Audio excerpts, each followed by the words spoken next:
I'm Birute Putrius, and this is my latest novel, is The Last Book Smuggler. And book smuggling is kind of a unique event in Lithuania and in the world. I mean, Lithuania is one of the few people in the world who have had to smuggle in their own language into the country. It happened, as you saw, this quick little history of Lithuania was once the largest country in Europe. It went from the Baltic Sea to the Black Sea and was quite a powerhouse. But by the time this book starts, it's shrunken, completely shrunken, and not only shrunken, but it's disappeared from the maps of the world.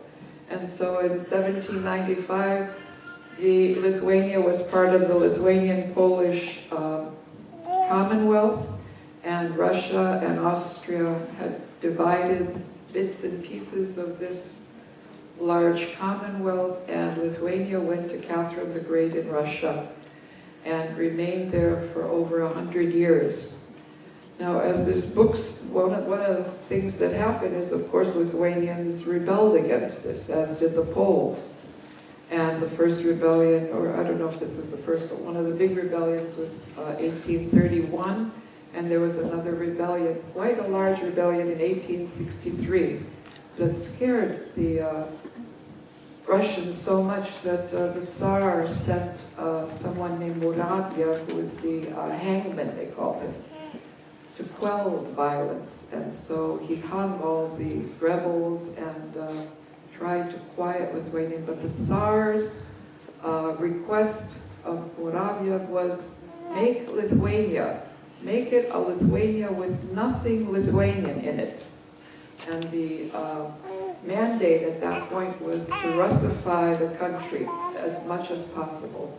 All Lithuanian schools were closed, all business, magistrates, everything that was done in official business became Russian. The schools were reopened with Russian teachers brought in, and a very strict Russification program started. And with this, all Lithuanian literature disappeared. It became against the law to have a Lithuanian book.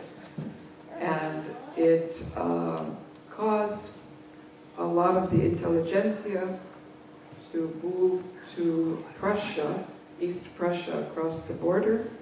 Some of them started up book publishing houses and presses, and along with them came a whole army of book smugglers who were ordinary small farmers who didn't have much money, much anything. I mean, they were just ordinary peasants who wanted to have their own language, and so started book smuggling in Lithuania. They used to cross the border over to East Prussia, get the books, smuggle them across the border, take them to a distributor. In many cases, the ordinary parish priests became the distributors of such books. Many women became book smugglers, and you'll hear a chapter in which the protagonist of this book, Ada Varnas, takes out her many layered skirts with pockets that she's sewn into them, and she's bringing the books from the parish priest to her grandfather, who is a book smuggler for 40 years now, and he's already tired and old and tired of his long, long battle to keep the Lithuanian language alive for his children, for his grandchildren, and in perpetuity, so it wouldn't disappear. So that's why I call this The Last Book Smuggler, because it's that last group. And he's tired, he wants someone to take his place. And not everyone is willing to take such risks for language, for books. But the odd thing is, in the beginning, the literacy rate went down in Lithuania. But then it became a matter of honor for ordinary peasants to start learning Lithuanian. And a lot of secret schools opened up. The schools would be in the basements of churches or manor houses or ordinary barns, where they would take a sack full of feathers, let's say, and they would pretend that they were plucking feathers, you know, from their quills to make down pillows or something, or down blankets. And they would, if the gendarmes came around inspecting, they would push all the books to the bottom of the bag and fill up the bag with feathers so that they wouldn't be discovered. So these secret schools allowed people to learn their language and continue it, and they were dotted all over, very much like in Ireland when the English didn't let the Irish speak Gaelic. The Irish immediately started up what they called hedge schools, which were also secret schools in which the Gaelic language continued to be taught. And in this case, it was, for us, it was the Lithuanian language continued, and it's thanks really to the ordinary farmers, the ordinary tillers of the land, that the language remained to this day. So that's about all I have to tell you. I start this book, and it's got two main characters in it. Of course, it's a whole family and a whole village that I'm writing about here. It starts in 1902, and Ada, the main character I'm going to be reading about today, the book starts out in 1902 in the provinces of a quiet and long-forgotten corner of the world called Lithuania. The brief summer was fading. A gentle rain had fallen all night, and when it stopped in the early morning, Ada Varnas peered out the window at the gossamer mist covering the fields like a bridal veil. She had lost her fiancé had died 4 years ago, and in the 4 years since he died, she's been so busy helping her grandfather with the books and the distribution and the secret schools that she hasn't really looked for a replacement and to get married. And in chapter 1, she discovers that the neighbors are all whispering behind her back that she's become a spinster, and she's horrified. So the book begins with her horror at being called a spinster. So I'll read a little bit from this section where she's doing the book smuggling. The day was cool and windy. Ada wore her jacket, her special wool skirt, and with hidden inside pockets, and several skirts over that one to better hide the books. That's what's missing. Okay. She started for the church with Dora, her sister, who wanted to go along to buy some ribbons in town. Leaving the village, Ada could feel eyes upon her. By now, the news of her spinsterhood must have spread from house to house. Petrika must have made sure of that.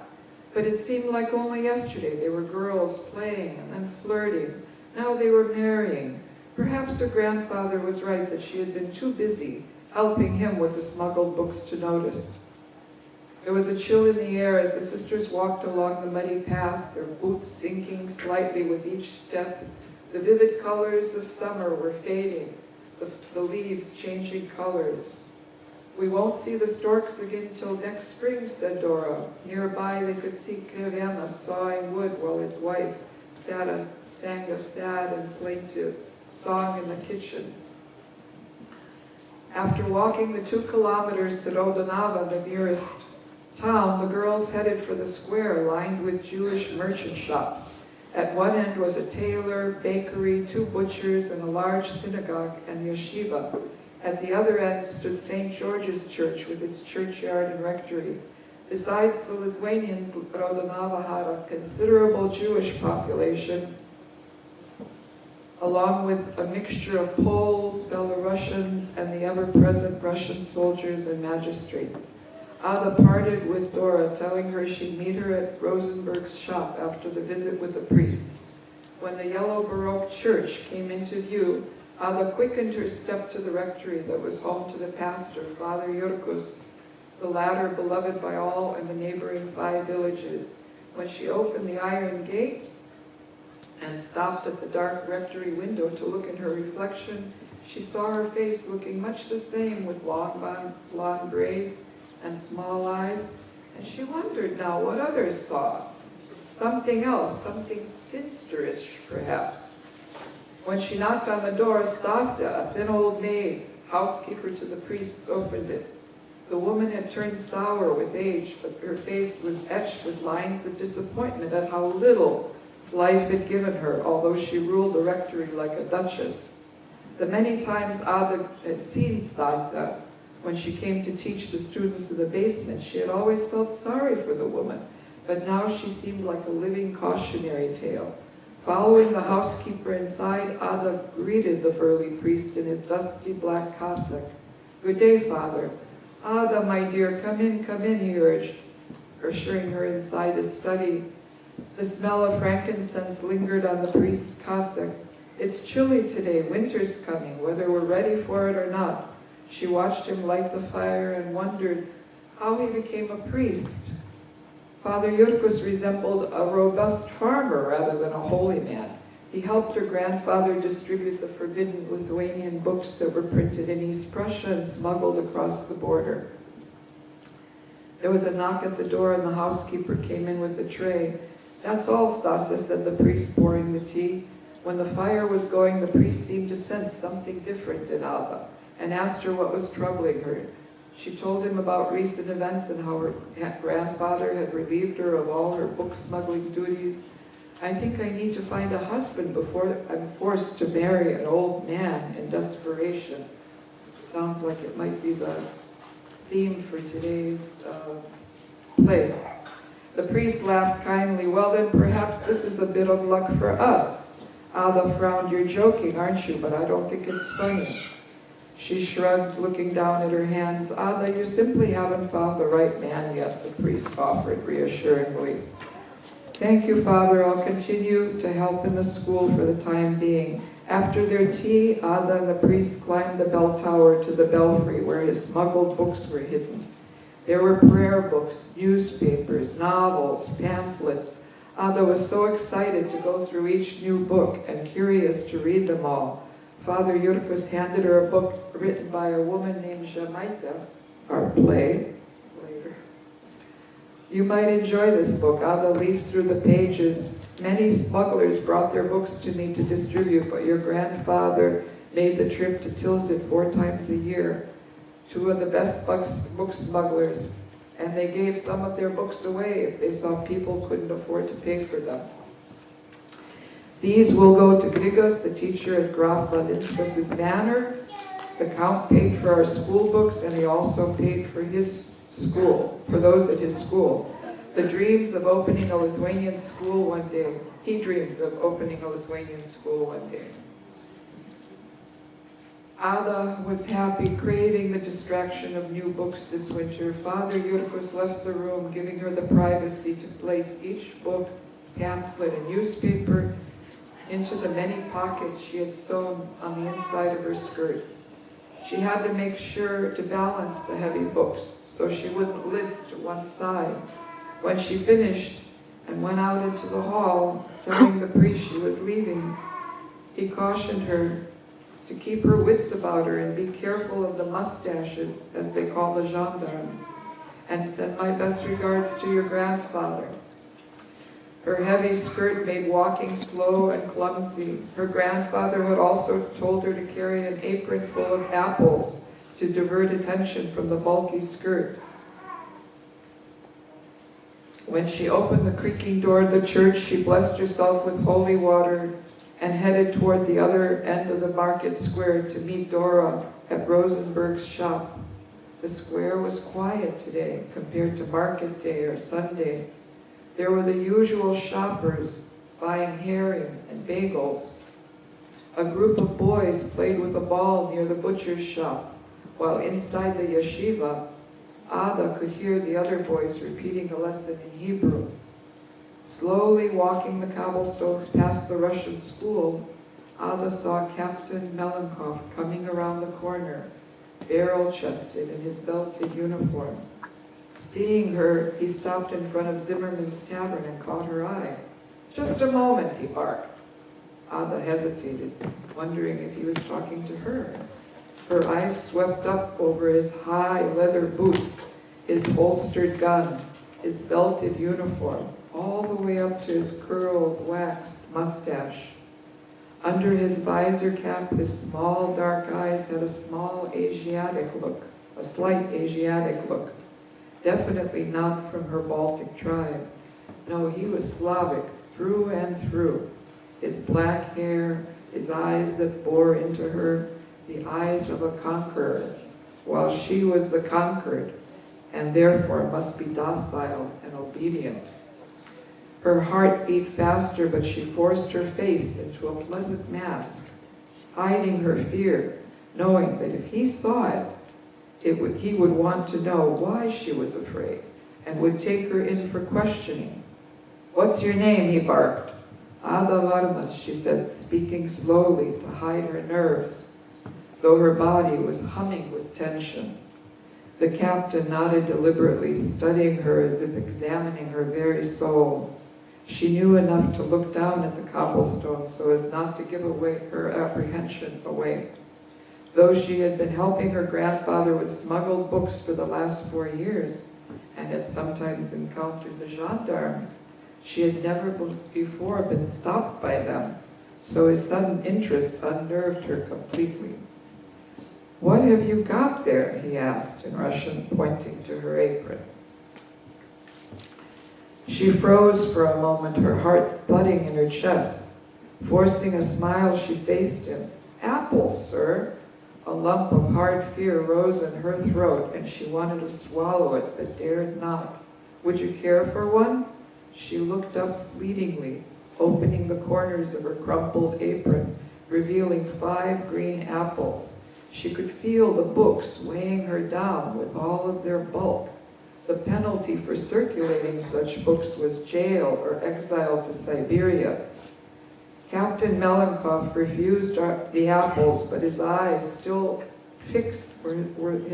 were still fixed on her. She tried to slow her breathing and swallow before bidding him goodbye, only praying he wouldn't dare ask her to lift her skirts. The books and newspapers made her gait more awkward, but she soldiered on, desperate, trying not to be clumsy. One of the books was already beginning to chafe against her knee. There would be bruises. After she had taken a few steps away, she closed her eyes in relief that he hadn't yet stopped her. She could still feel his eyes on her, so she said a silent prayer, hoping he was thirsty enough to want to drink at the tavern, more than he wanted to stop and question her. The wind ruffled her skirts, and with the next step, she heard a slight rip. The hair on the back of her head stood up on end as she trudged on, praying the book wouldn't fall on the cobblestones.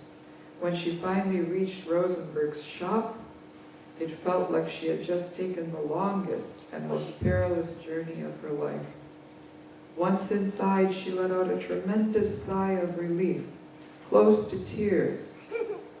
Near the counter, Rosenberg's son, Nahum, was showing Dora spools of ribbon. While the population of most towns was Lithuanian, the rural villages were mainly where the Lithuanians lived, and the Jews lived in town. The two worlds seldom met except at the market square, each with a different language, making communication difficult, unless they resorted to Russian or Polish to be understood. But Nahum had taken the trouble to learn some rudimentary Lithuanian, and his customers appreciated the effort. Ada stood there a moment to collect herself. The store smelled of soap and dust from 100 spools of thread and countless bolts of cloth lined up like religious scrolls. She walked over to her sister. "Come, Dora, get what you came for and let's go," she said, anxious to get out of town. "What's your hurry?" asked Nahum, giving her an appraising wink and a nod. I didn't know how to respond to this handsome young Jew flirting with her. "Dora, please," Ada's voice rose. "We have to go home." "Wait, I can't decide," said Dora, irritated by Ada's tone. Oh, I'm leaving without you," said Ada, heading for the door. "Oh, all right," said Dora, shaking her head. Turning to Nahum, she smiled, telling him she'd be back soon. Before Ada went out the door, she looked to make sure the captain wasn't anywhere in sight. She let out the tense breath she had been holding, relieved that he was probably in the tavern. Still stunned that she had escaped such a close call, she headed across the square again, turning every so often to make sure the gendarmes weren't after her. Thank you.